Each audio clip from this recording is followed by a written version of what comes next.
Eyes on Media. This is Coming Out Stories. It's a podcast about one of the most important conversations of your life.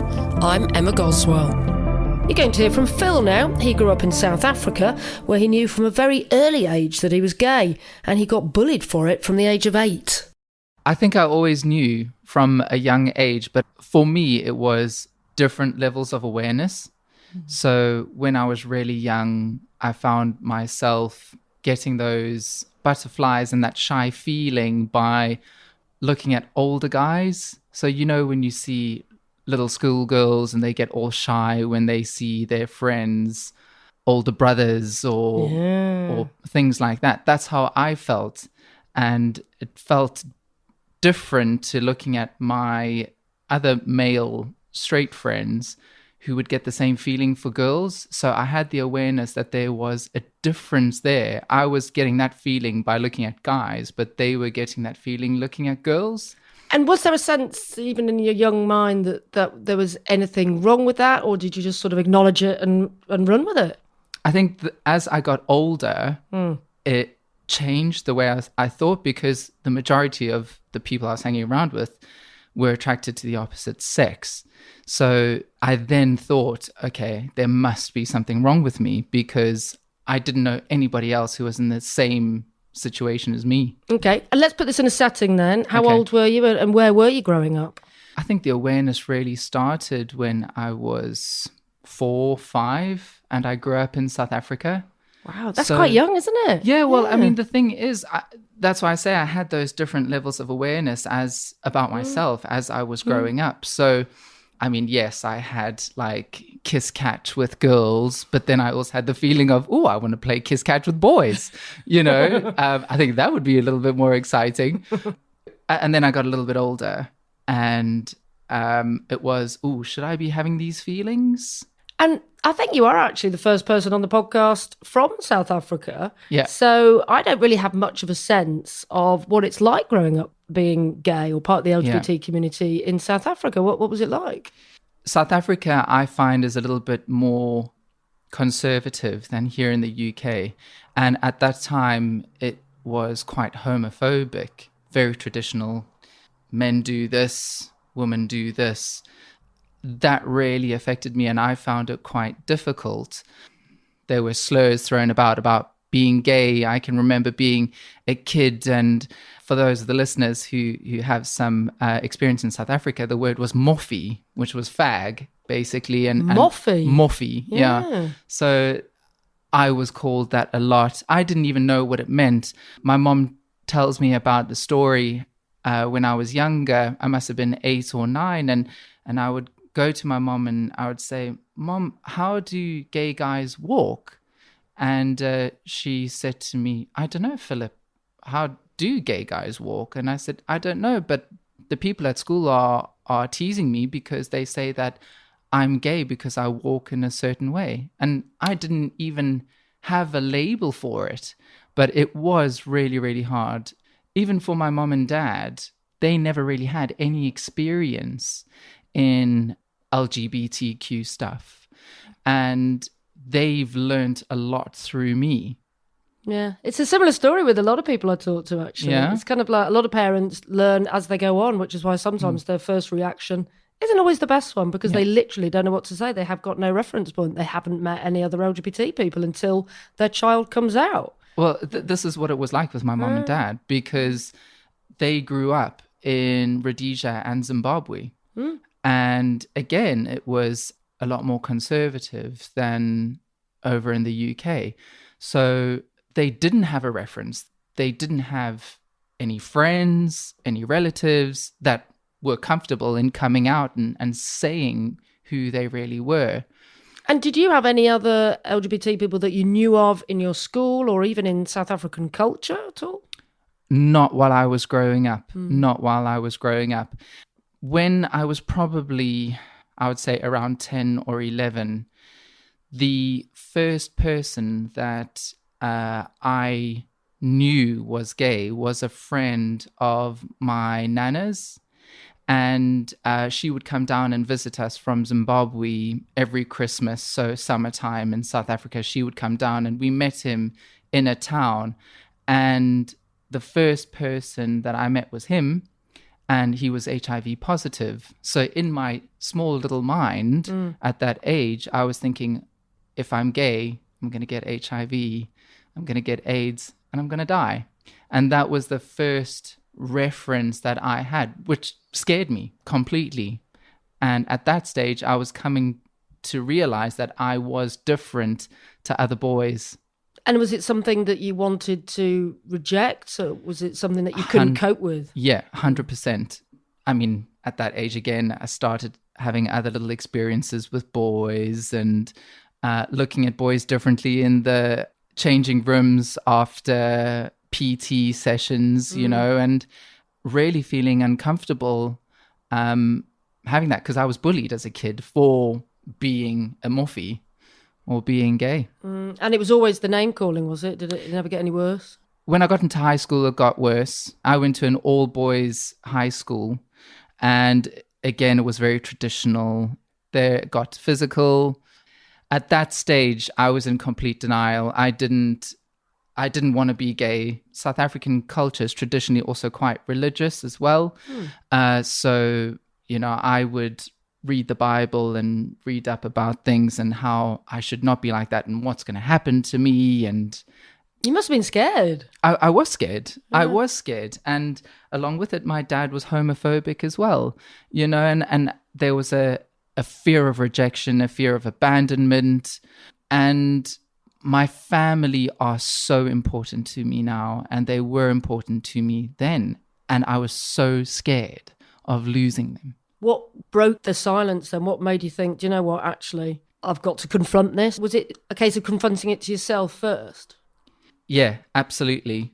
100%. And I went through different realizations. So I realized that I was different initially, and then I realized what it actually was that made me different, and that was my attraction to the same sex.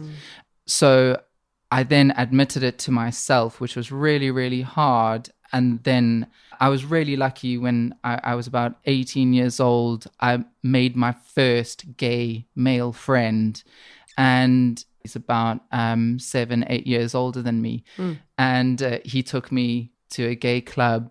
But at that stage, I didn't want to fully admit that I was gay. So I said I was bisexual, which for me was kind of a transition into admitting to myself that I was gay or that I am gay.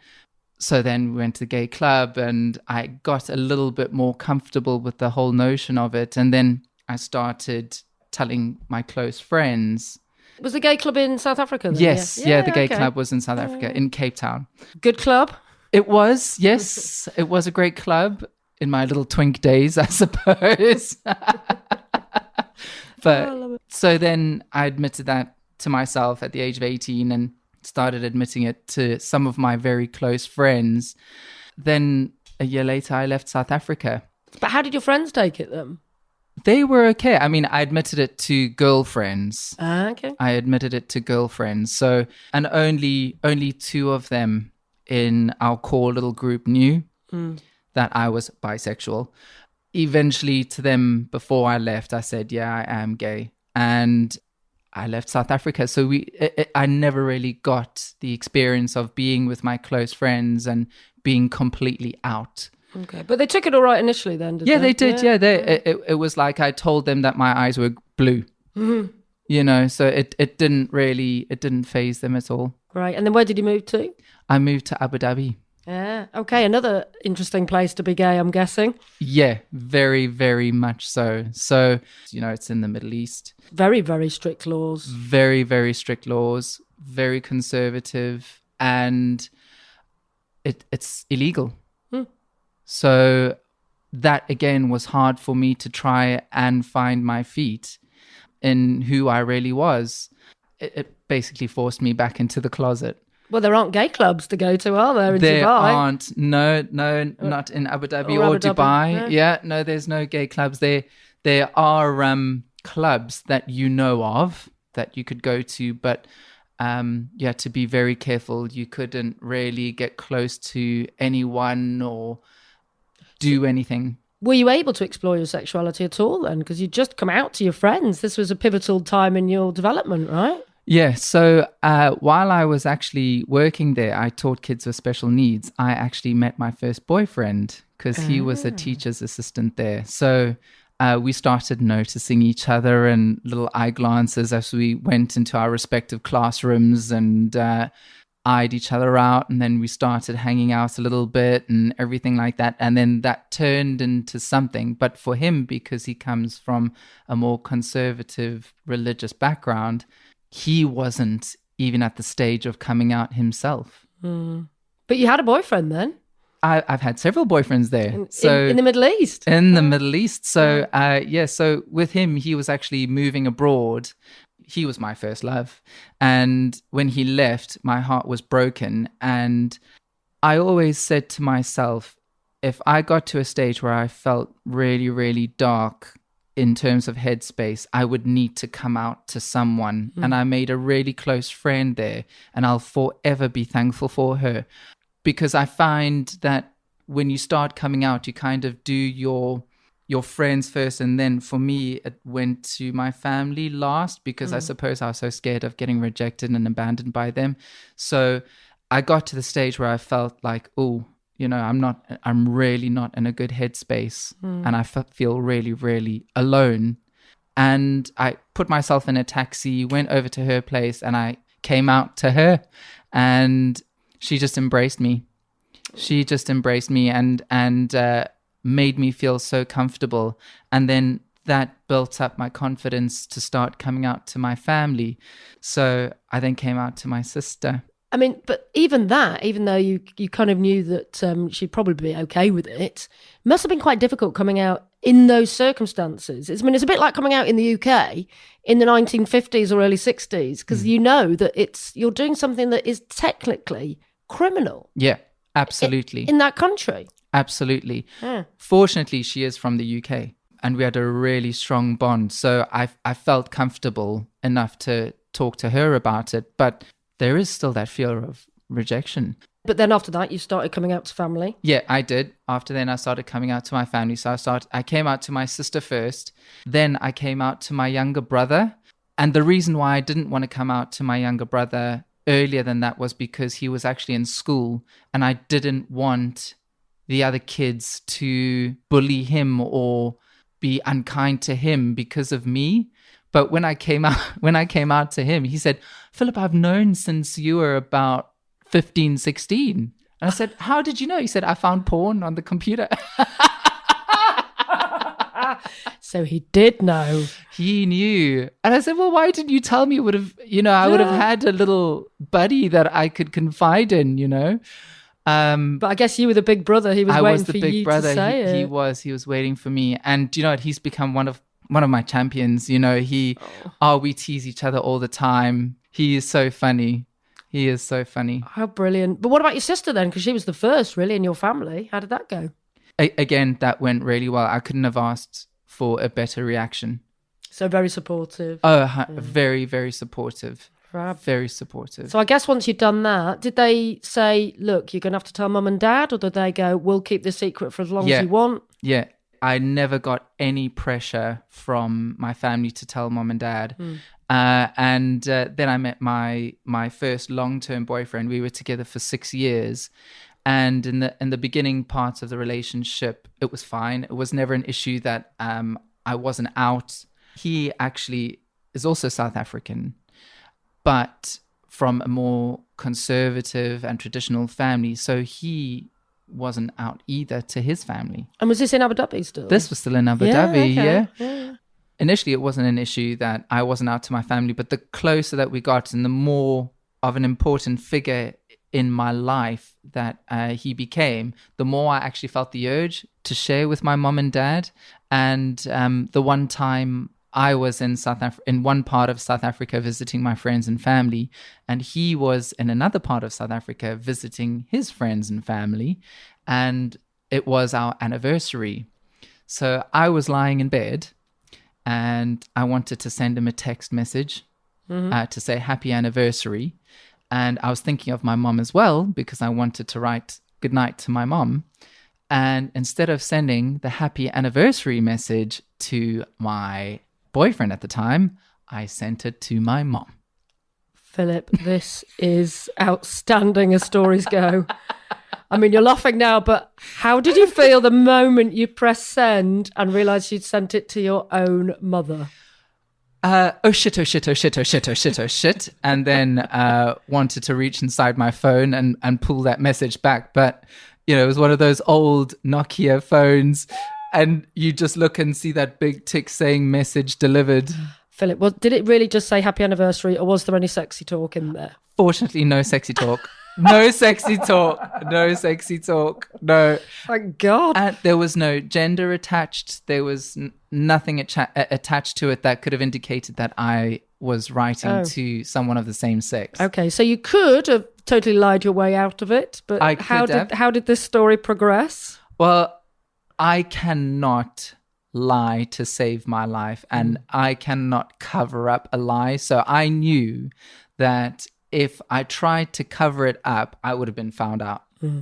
So I managed to fall asleep somehow. Don't know how. I fell asleep. And then the next morning I found a message on my phone from my mom saying, "Hi, I didn't know that you were in a relationship. You know, you must tell me all about it." So I wrote to my mom and said, "I will. I'm not ready right now. But when it gets to the time that I can speak to you about it, I will."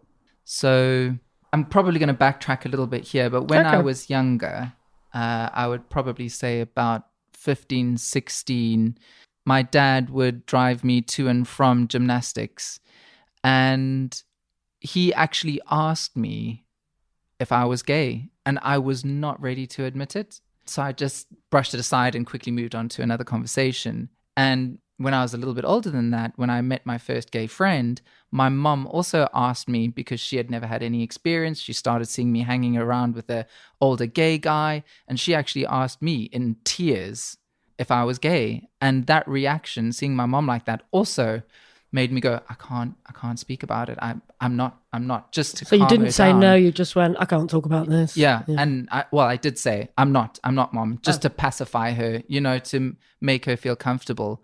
So I knew I wasn't ready to come out. And then looking forward to how I reacted when my mom got that message, I just said, I'll tell you when I'm comfortable. So I can see that there was some kind of development. And then probably a few months after that, I was cabin crew. So I operated a flight to Munich with a group of my friends and my ex. And when we landed in Munich, something inside me just clicked. And I wrote my mom a message saying, "Mom and Dad, there's something that I need to tell you, but if I don't send you this message now, I'm going to chicken out. So I'm fine, I'm okay, I love you, there's nothing wrong, but there is something that we need to discuss when I get home." Sent the message, and then my mom called me, and I was just like, no, I'm not going to answer that phone call. Quite a heady message to receive, though, isn't it? I guess, it is. As a parent. Yeah, I'm sure they were worried. But then when I got home, it was all set up for me to have a chat. What I didn't know was, and my younger brother's never going to forgive me for this, because he was going to be leaving the UAE to go and study. And I'd sent that message when they were sitting down to have, you know, a meal to say goodbye to him. And so my mom and dad received this message. They started panicking, and they were like, oh, is Philip okay? You know, what's going on? And my brother and sister were sitting there, and they started asking them questions. So my mom and dad started asking my brother and sister, you know, do you think it's this? You know, do you think it's that? You know, do you think it's that? And then my mom asked my brother and sister, has Philip made a girl pregnant? Always the parental worry, isn't it? Yeah. And my brother and sister burst into fits of laughter. And I think then it twigged to my mom and dad. And my mom and dad then asked, is Philip gay? That's when my brother and sister said, I think you should speak to Philip. They're as rubbish liar as you are as well then, presumably. Yeah. So you did, you waited till you got back, or you did speak on the phone? So, no, I waited until I got back because I wanted to speak to them face to face. I can see exactly in my mind where we were sitting in the living room, and we just had an open discussion about it. You know, you have those moments in your life that will always be significant and you'll always remember them. And I'm so fortunate that that was one of those moments, and in the way that it was positive. My mom and dad said they had no idea. And when I came out and I said, Mom and Dad, I'm gay, they didn't even think about it. It wasn't something that had ever occurred to them. And they just saw me as their Philip. They just love me. And that's what they said to you? That's exactly what they said to me. On the first conversation? On the first conversation. Which is exactly what you wanted to hear, I guess. It's exactly what I wanted to hear. And it's exactly what I wish for anyone in this situation. You know, the loved ones, that they get that type of a reception in coming to terms with something so big at that time. So how old were you at this point then? 23. 23, okay. Yeah. So you left it, well, that's a good 5 years since you Yeah. knew and admitted it to yourself. Yeah. So, and your family have gone on to support you through various relationships and just be there for you, I guess. Yeah, absolutely. Absolutely. I've not had any issues. I mean, my family just want the best for me. And my mom has actually come over. I've taken her down to Canal Street and she's really sweet. She's even bought like a Pride t-shirt. She's bought Pride shoes. And yeah, she's one of my little supporters. But my whole family they've been fantastic. Would you have any advice for people who haven't yet come out to their friends or family or people that they know? I've thought about this, and my advice is you do it when you feel you are ready. When you feel it's time, that's when you should do it. Because if you do it before then, you are not going to be in the right headspace. You're not going to be in the correct emotional state to cope with what you need to cope with after that. You will know when it's right. You will know when it's time. It's your journey. And before I came out, I always perceived being gay to define me. And I'm gay Philip. After I came out, I realized that that is just one aspect of me. It's Philip who happens to be gay. Like Philip who happens to have brown hair. Philip who happens to have blue eyes. Philip who happens to be able to fly a aeroplane. Exactly. I mean, let's talk about that. I mean, you mentioned the fact that you were cabin crew to start with. You're now a pilot. Yes, that's right. That's been your career for a number of years anyway. Yeah. Any issues with being LGBT in that particular industry? Or, I mean, it's certainly a bit of a gay book of jobs to be cabin crew, isn't it? But what's it like being a pilot as well? I'm very fortunate to be a gay pilot where I am. I have to say, when I went to flight school, I was really, really worried about coming out as gay. And then I discovered while I was at flight school, there were 3 Phils. There was boring Phil, there was Irish Phil, and then there was flamboyant Phil.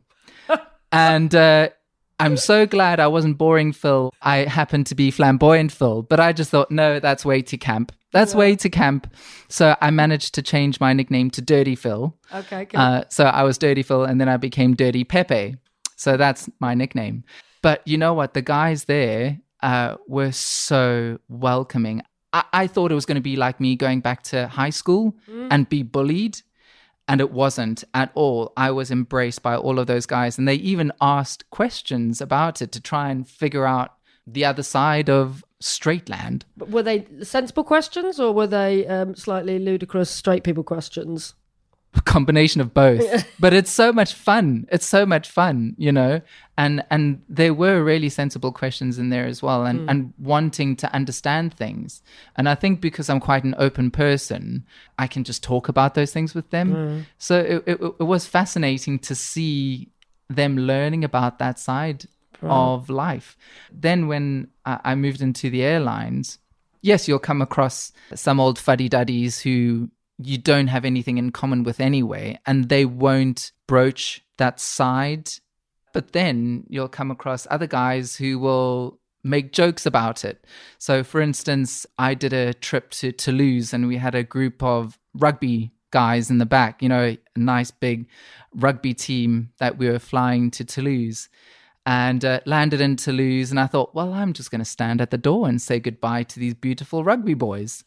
So I went and stood there, and I was like, goodbye, having a nice little bit of eye candy. And the pilot I was flying with turned around and said, you dirty, dirty bugger. I turned to him and I just said, are you telling me that if these were a bunch of cheerleaders, you wouldn't be doing exactly the same thing? And he was like, yeah, fair enough. Good point. I said, yeah, shut your face. I love that, Phil. That's fantastic. Yeah. So, yeah, I mean, I feel really lucky that the work family that I had just embraced me. And actually here being in Manchester, it was quite a gay base. There's quite a few of us in the cockpit. Oh, is that now? Blimey. Wonderful to chat to Phil about his experiences growing up in South Africa and being gay in the Middle East. And although I haven't got personal experience, I'm sure he is a very, very talented pilot. Of course, it's really tough times for that industry at the moment, isn't it? So Phil currently isn't working. So if you know anybody that is looking for a handsome, talented, capable pilot, please get in touch with me and I can put you in touch with Phil. Please do subscribe wherever you get your podcasts from, and we'd also really appreciate it if you'd find the time to leave us a rating or a review.